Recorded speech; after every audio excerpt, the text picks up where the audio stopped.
Credit கார்டில் நீங்கள் swipe பண்ணுறதோ அதை நீங்கள் திரும்ப பேங்க் அக்கௌண்ட்டில் டெபாசிட் பண்ணுறதோ கிட்டத்தட்ட ப்ராப்பர் பிஸ்னஸ் தான் அது. ஏன்னா கிரெடிட் கார்டும் உங்களோட பேன் நம்பரில் தான் என்ன இருக்கும்னா லிங்க் ஆயிருக்கும். நீங்கள் 5 lakhsக்கு மேலே உங்களோட கிரெடிட் கார்டு ஸ்வைப் பண்ணுறீங்க அப்படின்னா இட் இஸ் நோட்டபிள் டிரான்சாக்ஷன் சொல்லுவாங்க. ஸோ ஒன்ஸ் அது நோட்டபிள் டிரான்சாக்ஷன் ஆயிடுச்சு அப்படின்னா நீங்கள் என்னெல்லாம் ஸ்வைப் பண்ணுறீங்களோ இட் இஸ் ஆட்டோமேட்டிக்காக உங்களோட இன்கம் டேக்ஸ் போர்ட்டலில் ரெக்கார்ட் ஆகும். ஸோ இன்னைக்கு ஒரு 50,000 டெபாசிட் பண்ணுறோம், நாளைக்கு ஒரு 50,000 டெபாசிட் பண்ணுறோம், அப்புறம் திரும்ப ஒரு 1 week கழிச்சு திரும்ப ஒரு 50,000 டெபாசிட் பண்றோம். இப்படி கண்டினியூஸா கேஷா டெபாசிட் பண்ணிட்டே இருக்கும்போது அது சஸ்பீசியஸ் டிரான்சாக்ஷன் டிக்ளேர் பண்ணுவாங்க இன்கம் டாக்ஸை பொறுத்த வரைக்கும். ஸோ ஒன்றும் இல்லை, இப்போ என்னோட ஃப்ரெண்ட் என்ன பண்ணியிருக்காரு, ஐஃபோன் வாங்கினாரு, அவருக்கு வந்து iPhone 14 வாங்கினாரு. பட் அது கிரெடிட் கார்டில் தான் ஸ்வைப் பண்ணாரு. பட் அவருக்கு பிடிக்கல.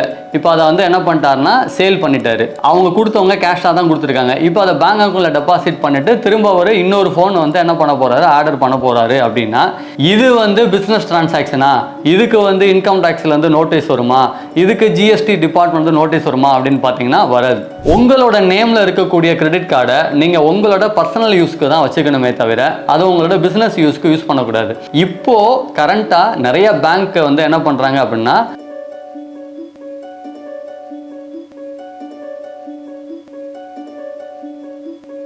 வெல்த் கஃபே தமிழ் நேயர்களுக்கு மணிமாறன் கதிரேசனின் அன்பு வணக்கங்கள். நம்ம இது வரைக்கும் வந்து கிரெடிட் கார்டை பற்றி வீடியோஸ் பார்த்துருக்கோம். அதில் வந்து கிரெடிட் கார்டு யூஸ் பண்ணுறது நல்லதா இல்லை கெட்டதா அப்படிங்கிறத பற்றி போன வீடியோவில் நான் நிறையா டீட்டெயில்ஸாக அதுவும் எக்ஸாம்பிள்ஸோடு நான் சொல்லியிருந்தேன். இப்போது கிரெடிட் கார்டு நம்ம நிறைய பேர் யூஸ் பண்ணிகிட்டு இருக்கோம்ல, இந்த யூஸ் பண்ணுறவங்களுக்காக இப்போ ஒரு வீடியோ. இந்த வீடியோ என்ன அப்படின்னு பார்த்தீங்கன்னா நம்ம கிரெடிட் கார்டில் என்ன மாதிரியான சில தவறுகள்லாம் நம்மளை அறியாமலே நடக்குது அப்படிங்கிறத பற்றி தான் நம்ம சொல்கிறோம். ஸோ இந்த தவறு வந்து தெரிஞ்சு பண்ணுறோமா, இல்லை ஆக்சுவலாக தெரியாமல் நிறைய பேர் பண்ணிகிட்டு இருக்காங்க. அதனால இன்கம் டேக்ஸ்லையோ இல்லை ஜிஎஸ்டிலையோ என்ன மாதிரியான பாதிப்புகள் வரும் உங்களுக்கு அப்படிங்கிறத பற்றி தான் இந்த வீடியோ. நான் ரீசெண்டாக வந்து என்னோட ஒரு கஸ்டமர், என்னோட கிளைண்ட், அவர் என்ன பண்ணியிருந்தாருன்னா கிரெடிட் கார்டில் ஸ்வைப் பண்ணி பொருள் வாங்குறாரு. வாங்கிட்டு திரும்ப என்ன பண்றாருன்னா அதை வந்து கேஷுக்கு சேல் பண்றாரு. கேஷுக்கு சேல்ஸ் பண்ணிட்டு திரும்ப அதை என்ன பண்றாருன்னா அவரோட சேவிங்ஸ் அக்கௌண்ட்ல போய் டெபாசிட் பண்றாரு. இந்த டெபாசிட் பண்ணிட்டு இப்போ என்ன ஆகுது, இந்த மாதிரி தொடர்ந்து பண்ணிட்டே இருக்காரு. எதுக்காக இப்படி பண்றீங்க அப்படின்னு கேட்கும்போது அவர் என்ன சொன்னார்னா, இல்லை சார், நமக்கு வெண்டார் வந்து கடன் நமக்கு தர மாட்டாங்க, ஒரு 30 days லிமிட் தர மாட்டாங்க, இல்லை 40 days லிமிட் தர மாட்டாங்க. ஸோ அதனால நான் கிரெடிட் கார்டில் எப்போ தேவையோ அப்போ நான் வந்து ஸ்வைப் பண்ணிட்டு நான் அதை சேல் பண்ணுறேன். அது மேபி நிறைய பேர் கேஷாக தான் கொடுக்குறாங்க. ஸோ சேல் பண்ணதுக்கப்புறம் நான் பேங்க் அக்கௌண்ட்டில் டெபாசிட் பண்ணுறேன், கிட்டத்தட்ட என்னோட பிஸ்னஸ்க்கு அதை வந்து யூஸ் பண்ணிட்டு இருக்கேன் அப்படிங்கிற மாதிரி சொல்லிட்டு இருந்தார். பட் அந்த கிரெடிட் கார்டில் அவர் பர்ச்சேஸ் பண்ணுறதையோ அவர் சேவிங்ஸ் அக்கௌண்ட்டில் டெபாசிட் பண்ணுறதையோ அவர் பிஸ்னஸில் காமிச்சிருக்காரா, இல்லை அவரோட பிஸ்னஸ் இதுவும் அவரோட பிஸ்னஸாக வந்து கரண்ட் அக்கௌண்ட்டில் காமிச்சிருக்காரான்னு பார்த்தீங்கன்னா இல்லை. அதனால் என்ன ஆயிடுச்சுன்னா இன்கம் டேக்ஸ் டிபார்ட்மெண்ட்ல இருந்து நோட்டீஸ் வந்துருச்சு. இன்கம் டேக்ஸ் டிபார்ட்மெண்ட்ல என்ன நோட்டீஸ் வந்திருக்கு அப்படின்னா, இவ்வளோ ரூபாய்க்கு ஆல்மோஸ்ட் அந்த வருஷம் ஒரு 45 lakhsக்கு அவர் அதை ஸ்வைப் பண்ணியிருக்காரு. ஸோ 45 லட்ச ரூபா கிரெடிட் கார்டு ஸ்வைப் பண்ணது கிரெடிட் லிமிட் ஃபுல்லாக வந்துருச்சு. நீங்கள் 45 lakhs கிரெடிட் கார்டு யூஸ் பண்ணியிருக்கீங்க.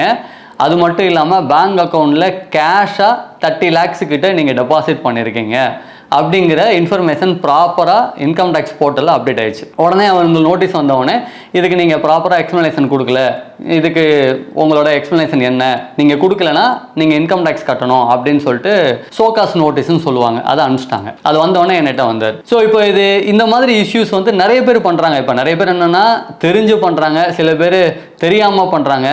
அதை பற்றி தான் இப்போ நம்ம பேச போகிறோம். இப்போ இந்த தெரிஞ்சு பண்ணுறவங்கள பற்றி பிரச்சனை இல்லை. நீங்கள் பண்ணுறதா இருந்தால் டெஃபினட்டாக அதையும் உங்களோட பிஸ்னஸ் இன்கம்மாக நீங்கள் காமிக்கணும். ஏன்னா கிரெடிட் கார்டில் நீங்கள் ஸ்வைப் பண்ணுறதோ அதை நீங்கள் திரும்ப பேங்க் அக்கௌண்ட்டில் டெபாசிட் பண்ணுறதோ கிட்டத்தட்ட ப்ராப்பர் பிஸ்னஸ் தான் அது. ஏன்னா கிரெடிட் கார்டும் உங்களோட பேன் நம்பரில் தான் என்ன இருக்கும்னா லிங்க் ஆகிருக்கும். ஒன்ஸ் உங்களோட பேன் நம்பரில் லிங்க் ஆயிடுச்சு அப்படின்னா ஆட்டோமேட்டிக்காகவே இன்கம் டேக்ஸ் போர்ட்டலில் நீங்கள் என்னெல்லாம் பர்ச்சேஸ் பண்ணுறீங்க அப்படிங்கிறதும் அதில் மேப் ஆகிடும். ஸோ ஒரு 5 lakhs வரைக்கும் தான் பொதுவாக கிரெடிட் கார்டை பொறுத்த வரைக்கும் லிமிட் இருக்குது. நீங்கள் 5 lakhsக்கு மேலே உங்களோட கிரெடிட் கார்டு ஸ்வைப் பண்ணுறீங்க அப்படின்னா இட் இஸ் நோட்டபிள் டிரான்சாக்ஷன் சொல்லுவாங்க. ஸோ ஒன்ஸ் அது நோட்டபிள் டிரான்சாக்ஷன் ஆயிடுச்சு அப்படின்னா நீங்கள் என்னெல்லாம் ஸ்வைப் பண்ணுறீங்களோ இட் இஸ் ஆட்டோமேட்டிக்காக உங்களோட இன்கம் டேக்ஸ் போர்ட்டலில் ரெக்கார்ட் ஆகும். பட் ஆனால் அதுக்கு ஈக்குவலாக நீங்கள் இன்கம் டேக்ஸ் ரிட்டனோ இல்லை சோர்ஸ் ஆஃப் இன்கமோ ஃபைல் பண்ணியிருந்தீங்கன்னா பெருசாக உங்களுக்கு நோட்டீஸ் வராது. இல்லை நான் வந்து கம்மியாக தான் ஃபைல் பண்ணியிருக்கேன், என்னோட இன்கம் வந்து வெறும் 10 லட்ச ரூபா தான் நான் டிக்ளேர் பண்ணியிருக்கேன், ஆனால் நான் 50 lakhsக்கோ இல்லை 40 lakhsக்கோ நான் வந்து கிரெடிட் கார்டு ஸ்வைப் பண்ணியிருக்கேன் அப்படின்னா அது வந்து அன்எக்ஸ்பிளைன்டு இன்கம்னு சொல்லுவாங்க இன்கம் டேக்ஸ் ஆக்டை பொறுத்த வரைக்கும். ஸோ உங்ககிட்ட சோர்ஸே இல்லை ஆனால் செலவு பண்ணியிருக்கீங்க, ஸோ அதுக்கான சோர்ஸ் என்ன அப்படிங்கிறது உங்களுக்கு நோட்டீஸ் வரும். இது வந்து பர்ச்சேசஸில். சரி சார், நான் தான் கேஷை டெபாசிட் பண்ணிட்டேனே, என்னோட பேங்க் அக்கௌண்ட்டில் வந்துருச்சு, அதுவும் அன்எக்ஸ்பிளைன் தான். ஏன்னா அது பேங்க் டிரான்சாக்ஷனாக இது வரைக்கும் உங்களுக்கு நடக்கலை. நீங்கள் என்ன பண்ணியிருக்கீங்கன்னா கேஷை போய் ஒவ்வொரு தடையும் டெபாசிட் பண்ணியிருக்கீங்க. ஆல்ரெடி பார்த்தீங்கன்னா பேங்க் அக்கௌண்ட்டில் சேவிங்ஸ் அக்கௌண்ட்டில் 49,000 rupeesக்கு மேலே நீங்கள் டெபாசிட் பண்ணுறீங்க அப்படின்னா அதுவும் ஆட்டோமேட்டிக்காக ரிப்போர்ட் ஆகும். It is also notable transaction. அப்போ ஒரு நாளைக்கு 50,000க்கு மேலே ஒரு பேங்க் அக்கௌண்ட்டில் கேஷாக டெபாசிட் பண்ணும்போது அது சேவிங்ஸ் அக்கௌண்ட்டில் நான் சொல்கிறேன், கரண்ட் அக்கௌண்ட் இல்லாமல். ஸோ சேவிங்ஸ் அக்கௌண்ட்டில் அது வந்து நோட்டபிள் டிரான்சாக்ஷன் ஆகிடும். இப்போ நோட்டபிள் டிரான்சாக்ஷனாக என்ன அர்த்தம்? இவர் ஏன் 50,000 பேங்க் அக்கௌண்ட்டில் டெபாசிட் பண்ணியிருக்காரு, இது கண்டினியூஸாக நடக்குதா அப்படின்னா, ஸோ இன்னைக்கு ஒரு 50,000 டெபாசிட் பண்ணுறோம், நாளைக்கு ஒரு 50,000 டெபாசிட் பண்ணுறோம், அப்புறம் திரும்ப ஒரு 1 week கழிச்சு திரும்ப ஒரு 50,000 டெபாசிட் பண்ணுறோம். இப்படி கண்டினியூஸாக கேஷாக டெபாசிட் பண்ணிட்டே இருக்கும்போது அது சஸ்பீசியஸ் டிரான்சாக்ஷன் டிக்ளேர் பண்ணுவாங்க இன்கம் டேக்ஸை பொறுத்த வரைக்கும். இப்போ சஸ்பீசியஸ் டிரான்சாக்ஷனாக என்ன அர்த்தம் அப்படின்னு பார்த்தீங்கன்னா பிளாக் மணியை வந்து ஒயிட் மணியாக மாற்றுறாங்களா அப்படிங்கிற மாதிரியான கொஸ்டின் வரும். ஸோ அப்போ கேஷை வந்து நீங்கள் எடுக்கிறீங்க அப்படின்னா அந்த கேஷை நீங்கள் டெபாசிட் பண்ணுறதுக்கான சோர்ஸே இல்லையே. சார் இல்லை சார் நான் பிஸ்னஸ் பண்ணியிருக்கேன், ஆனால் நீங்கள் பிஸ்னஸ் இன்கம் தான் காட்டவே இல்லையே. இப்போ பிரச்சனையே அதுதான். ஆல்ரெடி இந்த இன்கம் வந்து என்னோட பிஸ்னஸ் இன்கம் சொல்லி நீங்கள் முன்னாடியே டிக்ளேர் பண்ணிட்டீங்க அப்படின்னா இந்த பிரச்சனை வராது. ஸோ இப்போ பிஸ்னஸ் இன்கம்ங்கிறத நீங்கள் என்ன பண்ணணும், அதை டிக்ளேர் பண்ணணும், அதை உங்களோட கரண்ட் அக்கௌண்ட்டில் ரூட் பண்ணணும். நீங்கள் வந்து சேவிங்ஸ் அக்கௌண்ட்டில் ரூட் பண்ணக்கூடாது. ஸோ இப்போ சேவிங்ஸ் அக்கௌண்ட்டில் ரூட் பண்ணாமல் கரண்ட் அக்கௌண்ட்டில் ரூட் பண்ணும்போது அது ப்ராப்பர் சேனலில் வரும். ப்ராப்பர் சேனலில் வந்ததுக்கு அப்புறமா அதுக்கான ஜிஎஸ்டியோ அதுக்கான இன்கம் டேக்ஸோ நீங்கள் ப்ராப்பராக கட்டிட்டீங்கன்னா தேவையில்லாத நோட்டீசஸ் டிபார்ட்மெண்ட்லேருந்து நிறைய நோட்டீஸஸோ இல்லை டிமாண்டோ வராமல் நீங்கள் தப்பிக்கலாம். ஒன்று. சார் இப்போது நான் பிஸ்னஸே பண்ணலை, சும்மா நான் வாங்கினேன், ஆனால் என் ஃப்ரெண்டு என்ன எனக்கு வாங்கின அந்த ப்ராடக்ட் வந்து எனக்கு பிடிக்கல, ஸோ அதனால் நான் சேல் பண்ணிட்டேன், இப்போ நான் புதுசு ஒன்று வாங்கணும், அதுக்காக நான் இப்போ போய் பேங்க்கில் டெபாசிட் பண்ணியிருக்கேன். ஸோ ஒன்றும் இல்லை, இப்போ என்னோடய ஃப்ரெண்டு என்ன பண்ணியிருக்காரு, ஐஃபோன் வாங்கினார், அவருக்கு வந்து iPhone 14 வாங்கினார், பட் அது கிரெடிட் கார்டில் தான் ஸ்வைப் பண்ணார், பட் அவருக்கு பிடிக்கல, இப்போ அதை வந்து என்ன பண்ணிட்டாருன்னா சேல் பண்ணிட்டாரு. அவங்க கொடுத்தவங்க கேஷாக தான் கொடுத்துருக்காங்க, இப்போ அதை பேங்க் அக்கௌண்ட்டில் டெபாசிட் பண்ணிவிட்டு திரும்ப ஒரு இன்னொரு ஃபோன் வந்து என்ன பண்ண போகிறாரு, ஆர்டர் பண்ண போகிறாரு அப்படின்னா இது வந்து பிஸ்னஸ் டிரான்சாக்ஷனா, இதுக்கு வந்து இன்கம் டேக்ஸ்லேருந்து நோட்டீஸ் வருமா, இதுக்கு ஜிஎஸ்டி டிபார்ட்மெண்ட் வந்து நோட்டீஸ் வருமா அப்படின்னு பார்த்தீங்கன்னா வராது. இது ஒன்லி பர்சனல் டிரான்சாக்ஷன். இது ஏதோ ஒரே ஒரு தடவை தான் நடக்க போகுது. இது அக்கேஷனலாக தான் நடக்கும், ரெகுலராக இது நடக்க போகிறது இல்லை. ஏதோ அக்கேஷனலாக நடக்குது அப்படின்னா இது ஒன்றும் பெருசாக நோட்டபிள் டிரான்சாக்ஷன்லேயும் வராது. இதை வந்து டிபார்ட்மெண்ட்லேருந்து உங்களை பார்த்து நோட்டீஸ் அனுப்ப மாட்டாங்க. ஆனால் அதே நேரத்தில் இதை கண்டினியூஸாக நம்ம பண்ணும்போது தான் அது நோட்டபிள் டிரான்சாக்ஷன் ஆகும். It declare as a business இன்கமாக நீங்கள் அதை ப்ராப்பராக உங்களோட கரண்ட் அக்கௌண்ட் மூலமாக சேனலில் த்ரூ பண்ணி பண்ணணும். அண்ட் என்னோட அட்வைஸ் என்ன அப்படின்னு பார்த்தீங்கன்னா, சார் நீங்கள் உங்களோட பர்சனல் கிரெடிட் கார்டை உங்கள் பிஸ்னஸ்க்கு யூஸ் பண்ணவே கூடாது. ஏன் அப்படின்னா உங்களோட நேமில் இருக்கக்கூடிய கிரெடிட் கார்டை நீங்கள் உங்களோட பர்சனல் யூஸ்க்கு தான் வச்சுக்கணுமே தவிர அதை உங்களோட பிஸ்னஸ் யூஸ்க்கு யூஸ் பண்ணக்கூடாது. இப்போது கரண்ட்டாக நிறைய பேங்க் வந்து என்ன பண்ணுறாங்க அப்படின்னா கரண்ட் அக்கௌண்ட்டுக்கே கிரெடிட் கார்டு தராங்க. இப்போ ஃபார் எக்ஸாம்பிள் வந்து ஒரு கம்பெனியில் ஒர்க் பண்ணுற எம்ப்ளாயீஸ் வந்து ஒரு ட்ராவல் பண்ணுறாரு பிஸ்னஸ் பர்பஸ்க்காக அப்படிங்கிற சுச்சுவேஷனில் அவங்கக்கிட்ட அந்த கார்டு கொடுத்துறாங்க. கிரெடிட் கார்டு வந்து பேங்க் அக்கௌண்ட்லேயே கொடுக்குறாங்க. கரண்ட் அக்கௌண்ட்டுக்கு எகென்ஸ்டாக ஒரு கிரெடிட் கார்டு உண்டு. அந்த கார்டை யூஸ் பண்ணாங்கன்னா அது ப்ராப்பராகவே எல்லாமே கரண்ட் அக்கௌண்ட் சேனல்லே வரும், எல்லாமே பிஸ்னஸ் பர்பஸாக தான் இருக்கும். உங்களோட பர்சனல் யூஸ்க்கு மட்டும் உங்களோட பர்சனல் கிரெடிட் கார்டு யூஸ் பண்ணுங்கள். நிறைய பேர் என்ன பண்ணுவாங்க, இப்போ என்னோட கிளைண்ட்ஸே நிறைய பேர் வருவாங்க என்கிட்ட, இல்லை சார் நான் லேப்டாப் வாங்கினேன், ஆஃபீஸ்க்காக தான் வாங்கினேன், ஆனால் என்னோட பர்சனல் கிரெடிட் கார்டில் வந்து நான் ஸ்வைப் பண்ணிட்டேன் அப்படின்னு வருவாங்க. இல்லை நிறைய பேர் என்ன பண்ணுவாங்கன்னா மொபைல் ஃபோன் வாங்கியிருப்பாங்க. ஸோ இந்த மாதிரி சின்ன சின்ன விஷயங்கள் வந்து தவறு தான் பண்ணுறோம். நீங்கள் பிஸ்னஸ் பர்பஸ்க்காக வாங்குறீங்கன்னா ஒன்று உங்களோட பிஸ்னஸ் கிரெடிட் கார்டில் இருந்தோ இல்லை உங்களோட பிஸ்னஸ் டைரெக்டாக அக்கௌண்ட்லேருந்தோ வாங்குங்க, பர்சனல்லேருந்து வாங்காதீங்க.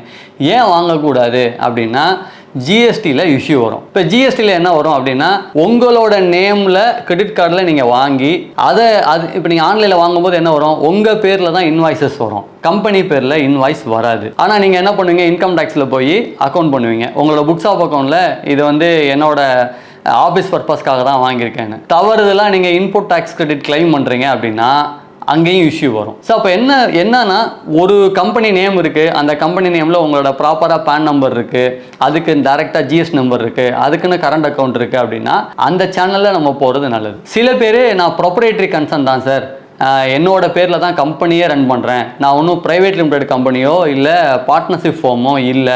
ஏன்னா இப்போ ப்ரைவேட் லிமிடெட் கம்பெனியோ இல்லை பார்ட்னர்ஷிப் ஃபார்மோ என்னவா இருக்கும்னா டிஃப்ரெண்ட் பேன் நம்பர் இருக்கும். பட் ப்ரொப்ரைட்டரி கன்சர்னை பொறுத்த வரைக்கும் இப்போ என் பேரில் இருக்குன்னா என்னோட பேர்லேயே அந்த பேன் நம்பர் இருக்கும், கம்பெனிக்கும் அந்த பேன் நம்பரில் தான் பிஸ்னஸ் நான் ரன் பண்ணுவேன். இந்த மாதிரி சுச்சுவேஷனில் ஒன்றும் பெருசாக பாதிப்பு கிடையாது. ஏன்னா அதே பேன் நம்பரில் தான் சேவிங்ஸ் அக்கௌண்ட்டும் இருக்கும், அதே பேன் நம்பரில் தான் கரண்ட் அக்கௌண்ட்டும் இருக்கும், ட்ரேட் நேம் மட்டும் மாறும். ஸோ அந்த சுச்சுவேஷன் இது ஒன்றும் பெருசாக ஜிஎஸ்டிலையோ இல்லை இன்கம் டேக்ஸ் டிபார்ட்மெண்ட்லையோ எனக்கு பாதிப்பு வராது, நம்ம ஈஸியாக சொல்ல முடியும். பட் ஒரு பார்ட்னர்ஷிப் ஃபார்மில் இருக்கிறவரோ இல்லது ஒரு ப்ரைவேட் லிமிடெட் கம்பெனியில் இருக்கிறவங்களோ நீங்கள் கம்பெனி பர்பஸ்க்காக வாங்கும்போது கம்பெனியோட ஜிஎஸ் நம்பர் கொடுத்து கம்பெனியோட கிரெடிட் கார்டில் வாங்குறது தான் நல்லதே தவிர உங்களோட பர்சனல் நேமில் வாங்கி கம்பெனியில் நீங்கள் கொடுக்கறது அவ்வளவு நல்லது இல்லை. ஸோ நிறைய இப்போ பார்த்தீங்கன்னா நம்ம இண்டிவிஜுவல்ஸை பொறுத்த வரைக்கும் இப்போ நிறைய கம்பெனிஸில் எம்ப்ளாயிஸாக இருக்கிறவங்களோ இல்லை ஏதோ பிஸ்னஸ் பர்சனாக இருக்கிறவங்களோ பார்த்தீங்கன்னா அவங்க கிரெடிட் கார்டு வச்சிருப்பாங்க. பட் அவங்க ஃப்ரெண்ட்ஸ் சர்க்கிளில் பார்த்தீங்கன்னா நிறைய பேருக்கு கிரெடிட் கார்டு எலிஜிபிலிட்டி இருந்திருக்காது, அவங்க கிட்ட கிரெடிட் கார்டு வாங்காம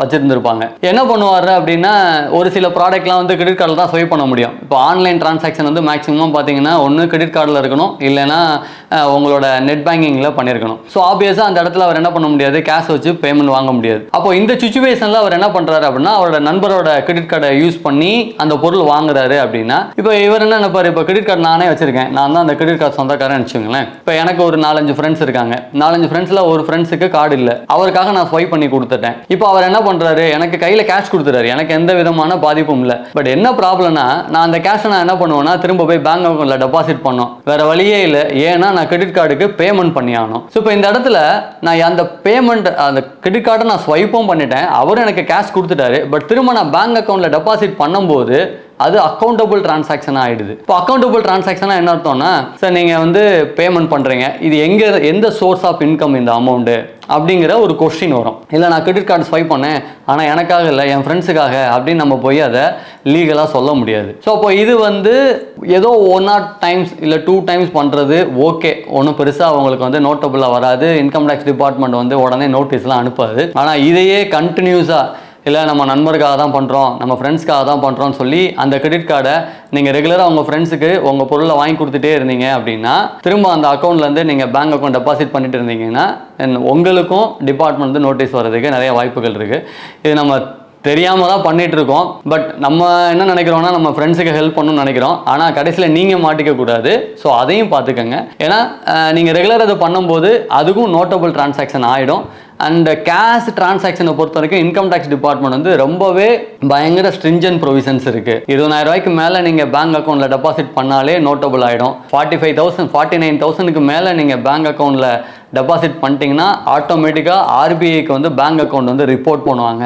இந்த மாதிரி நிறைய ஸ்ட்ரிஞ்சன்ட் ப்ரொவிஷன்ஸ் இருக்குது. ஸோ அதனால் கேஷை டீல் பண்ணி பேங்க் அக்கௌண்ட்டில் டெபாசிட் பண்ணுறது அப்படிங்கிறதே ஒரு தவறான ப்ரொவிஷன் தான். ஸோ அதனால் நீங்கள் அதை எவ்வளோ தூரம் அதை தவிர்க்க முடியுமோ தவிர்க்கிறது நல்லது. இது மாதிரி கிரெடிட் கார்டை பொறுத்த வரைக்கும் நிறைய பிரச்சனைகள் இருக்குது, நிறைய பிரச்சனைகள் நம்மளும் இப்போ சந்திச்சுட்டு தான் இருக்கோம். அதை பற்றி நம்ம அடுத்த வீடியோவில் பார்க்கலாம். நன்றி, வணக்கம். இந்த வீடியோ உங்களுக்கு பிடிச்சிருந்தா லைக் பண்ணுங்க, ஷேர் பண்ணுங்க, கமெண்ட் பண்ணுங்க. மறக்காம வெல்த் கஃபே தமிழ் சேனலை சப்ஸ்கிரைப் பண்ணிட்டு பெல் பட்டனை கிளிக் பண்ணுங்க.